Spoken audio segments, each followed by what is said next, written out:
This never was fixed. It was never fixed. It's stripped on this side right here. The cold side stripped. And you see, it just doesn't look good at all. This was broken when I moved in. Here's another thing that I don't like about it. This right here. This burns batteries like you would not even believe. It's actually the batteries anymore. These are horrible stains right here. Look at the sink. Look how disgusting the sink is. I never fixed or repaired the sink. Look at this. And then when we moved in, the oven didn't work either. We also had to use this magic mesh because of all the gnats that got in here during the summertime, which it didn't work that well.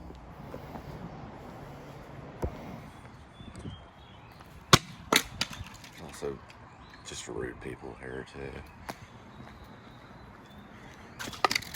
There's all the construction we're doing to Townhouse West, water problems. So they turn the water off at least 1 time to 2 times a month. So it's never constantly going, and then sometimes even more. The hot water is turned off far more than that. So I have probably more than 50 hot water complaints. The pool's covered with slime. I used to live here when George ran the property. It was actually pretty nice right there. It's a 2-story, but that's when George ran the property. But since Park Vista took over, I have to admit, the management was crazy. So Jacinta had to leave. Some weird guy came in for a while. Amelia's halfway, I mean, she is stern and seems like a sincere person, but you never know. U.S. Marshals came through there and pretty much like busted through the bottom of the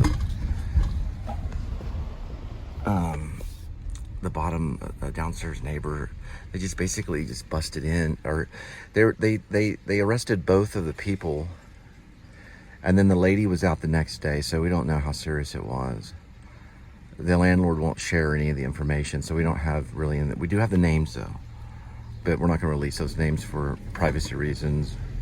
The guy was a little manic at times. He did climb up, that says Townhouse West. He did climb up my balcony and put a grocery sack on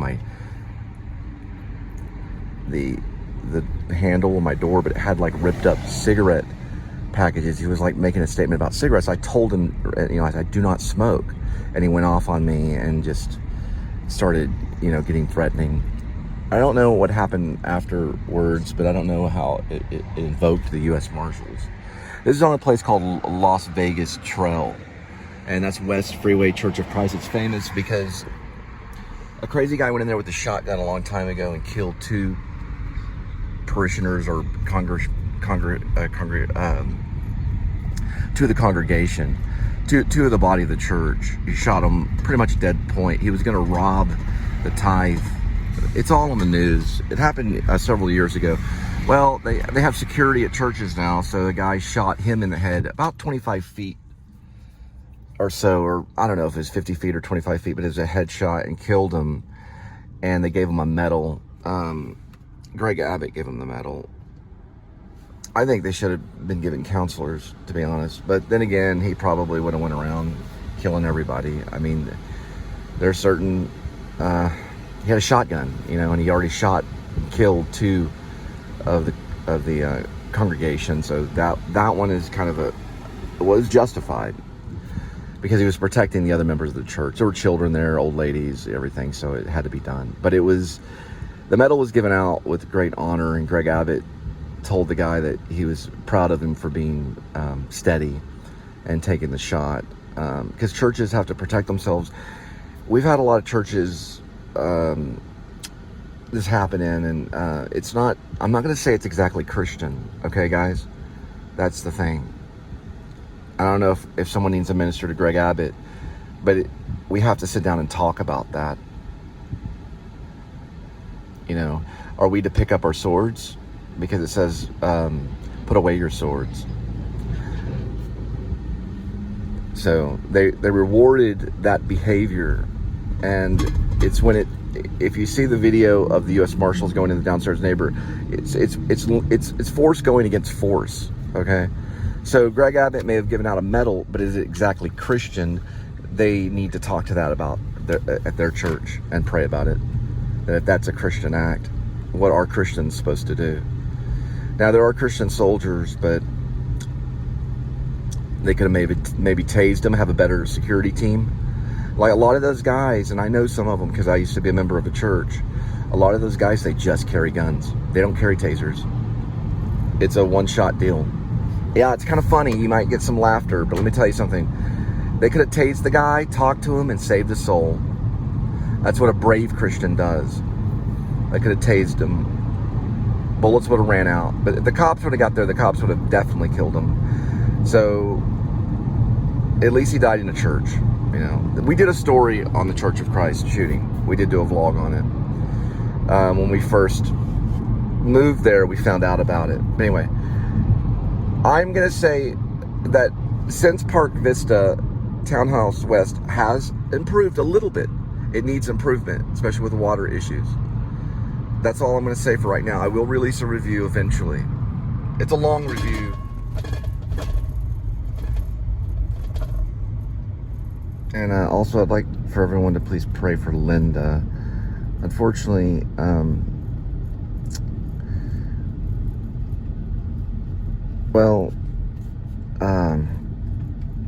she was doing very well on helping me pack and get everything out of the old place and into the new. And then she got a hold of some Bacardi. So that's harder than beer. We're trying to get it down to just 3 to 5 beers a day, maybe even hopefully 3 beers a day. I'm hoping for just 1 beer a day where we can get it under control. But she has these moments where she goes over. And everybody understands this because alcoholism was, for one thing, it was the enemy of the state in Germany. Okay? If you were an alcoholic in Germany, you were killed, which is unjust. It's just like the Holocaust kind of stuff. It's evil to judge an alcoholic. They have the same kind of problems people have with diabetes or people that are in wheelchairs and you name it. So it is a sickness. So we're praying for healing. I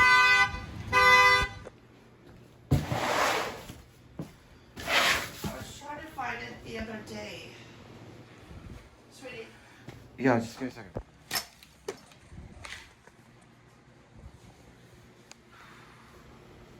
Welcome to the Please Subscribe Show. I'm Cole, this is my wife Linda, and join us for an adventure.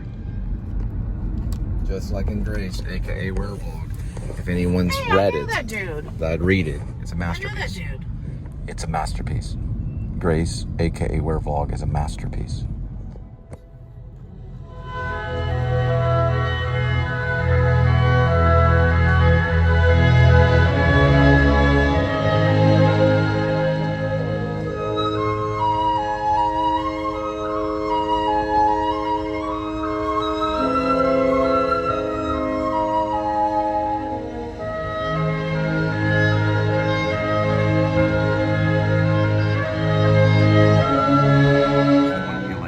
It's the most powerful entity in the world is the United States Post Office.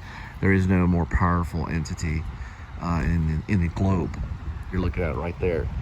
When it comes to true power, it's the Post Office. I'm just letting you guys know. That little thing right there, freaking amazing power.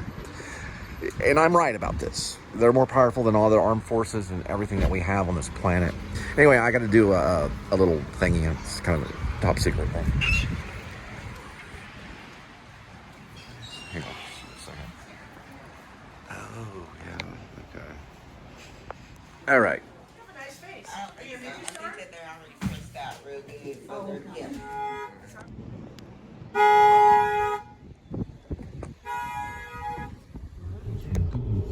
You don't have a license plate. They're illegal. Yeah, it's illegal to leave a pet. Well, it can be. depending on the weather. Dr. Pepper nailed it with cream soda Dr. Pepper. They nailed it. It's very good. Yeah, they're Louisiana. Damn it. Should have known. It's called Taco Master. This looks like Taco Bueno though. Watch out, poles. Yeah, I know. Focus. Pole, Cole. It looks like Taco Bueno. Let's see if they answer. Oh, they do have a sign right here. This is after drinks and everything. Oh, you can't see it. You can only see Taco M. Watch out for all these damn poles. I want to go inside. I want to smell it. Well, maybe we can get a single taco. No, hell no. Kind of see it. They're slow, you know. It's an offering off the grill taco. Then you take Discover from it. Master is what they call it. Hey, if they're using the word taco, we got a good shot right here. 2 good shots right here. We're gonna get a clear shot of the actual sign that says Taco Master. It's pretty clear. And then right here, we've got this one, which is a turning kind of Scorsese shot. Taco Master Restaurant and Grill. Pretty clear. I see grill, street taco, seafood. Yeah, we can go in just for a second. We're not gonna order from here. Not gonna order. Location wise, there's a C-130 right outside. Right there. It's a Taco Master. So literally, that's a retired C-130 too. It's only on display. Probably their family. But it's right next to Taco Master, so. And also advertising Dr. Pepper cream and soda. I do think the Dr. Pepper cream soda is probably the best Dr. Pepper flavor that they have. They have a coconut one that's also killer too. So we're gonna go into smell only. And the restrooms are for customers only, so. Whoops, they're merchant hub. It's a full-on restaurant.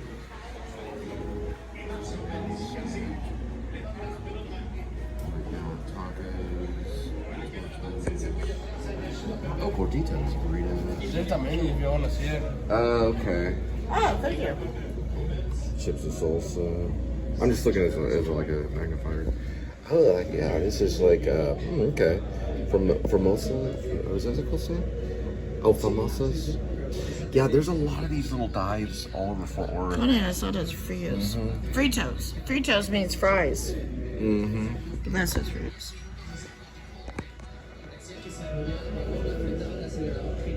Not bad on pricing, too. It's not too bad. Trippa. And then there's real sugar soda right there. He's doing real sugar. Oh, sorry. Oh, shoot.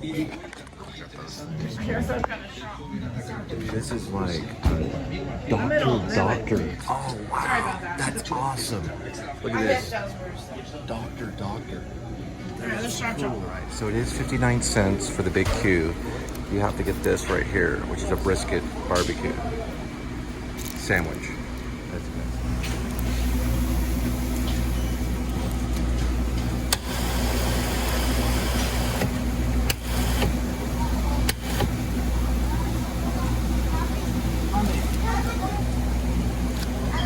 All right, we secured it. Now for proof.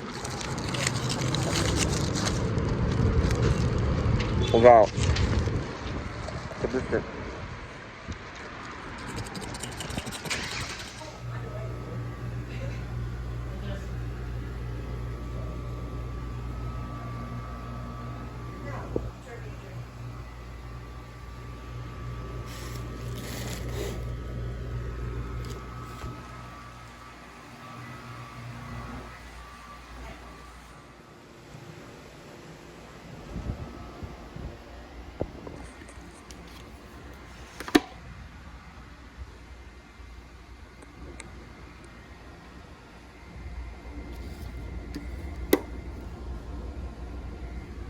Yeah, I had it fucking fucked up the bone. They got eat pot eating.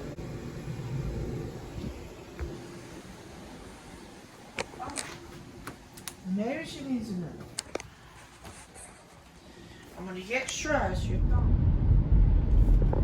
All right, it's gonna be 80 degrees Fahrenheit. 212,711 miles on the odometer. That was a down tree right there. So lots of wind. Tough day today. We're headed to delivery. It's tougher than I thought it would be, but pretty much concluding our final moving day pretty much as of tonight. Just final kind of sweep up, you know. Depends on when you actually move. Some people do move at the beginning of the month. Some people move in the middle of the month. Sometimes the quarter of the month. Sometimes the third quarter. It just depends on when it lands. Usually there's a 15-day thing. You got 15 days. Now, I wanted to do a play. This is an idea for a long time ago called 15 Days. And it was about that very such thing. Them getting boxes, packing everything up. All the dialogue took place while they're packing. Now, I met some playwrights out in New York that were connected to the Actor Studio Drama School, as well as the Actor Studio. Kind of a hunter. If you know the hunter guy that wrote The Well, kind of like them. Very similar to that guy, kind of guy. But this guy was drinking a lot of green tea. But regardless, they were writing a play called Cleaning House. Because I asked the playwright, I was like, what's the name of your play? He said Cleaning House. So, don't know exactly what that was about. This is the Butterfly, right off Westview, next to Pilates Yoga and Kolache Pearl Snap. You can get burgers there too. It's a cafe. Been in there. It's kind of rustic. It's kind of cool. All right, so tough day. We're going to conclude. That should be at least no more than 2 vlogs right there, or 1 to 2. And then this would be the third, hopefully the third, as long as I don't tell too many stories. All right? And then you guys can get information. I know some people like to watch the show to see what delivery may be like. We're talking about restaurant. They also, okay, here's a quick fact about me. I was one of the contenders to be in Rocco, and I always get his name wrong, but I think it's Despirito, but you know who I'm talking about. He is a guy that opened a show called Restaurant on NBC. I was one of the guys who's going to be on that. It's a true story. I was right up there at the front, too. A guy named John got me in. Forgot John's last name. I think it's Johnson or something like that.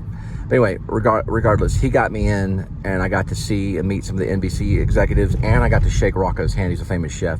I still think Rocco should do a comeback. He has gained a little bit, but I think it's more human, and I think he could do some good shows. He did a lot of radio shows. I think he worked with Howard Stern. Rocco's actually quite famous. He's in New York. He's a New York chef.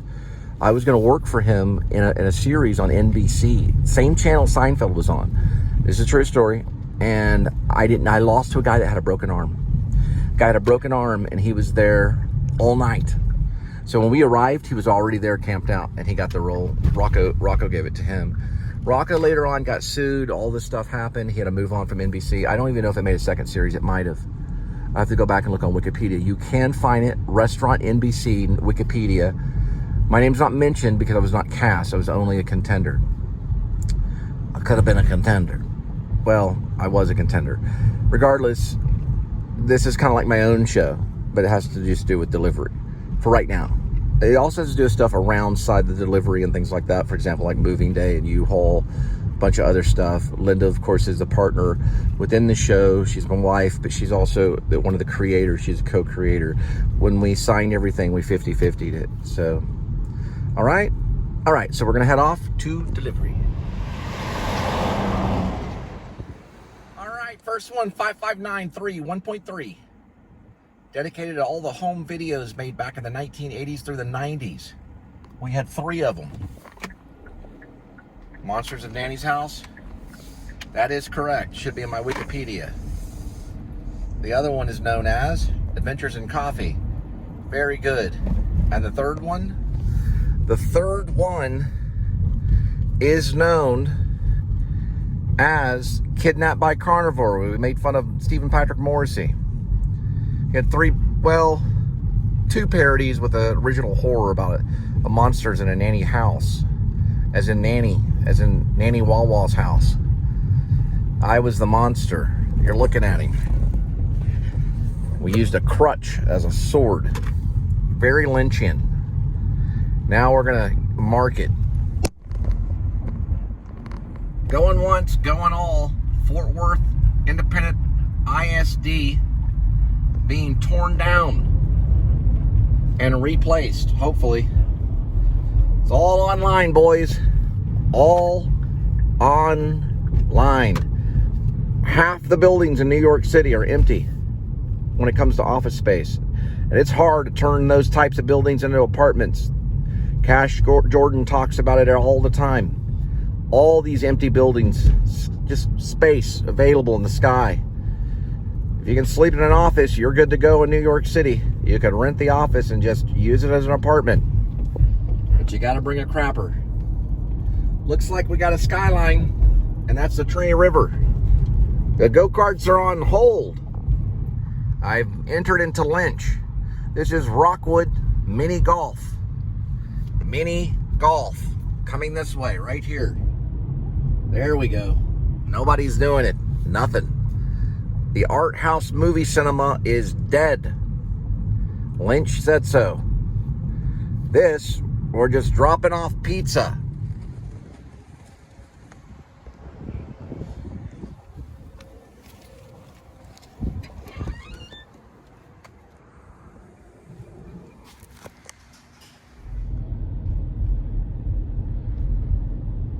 So there's a really cool angel. Let's see if we can find it. Well, there's one of them with the head falling off. Or no, I don't know if it's an eagle. It's an eagle, never mind. I saw it the other day. I was driving right, yep, it's right here. Like, there's a play called Look Homeward, Angel. It's also a book. It's a play by Kitty Fringe, but it's a book by Thomas Wolfe. It has an angel that's required. The father, W.O. Gant, played by one of my good friends growing up, Bobby Skez, known as Robert Bosquez, he played W.O. Gant, which I played the older brother of Eugene Gant, also known as Ben Gant, who was the son, Grover, who had passed away, was the ghost that he would talk to.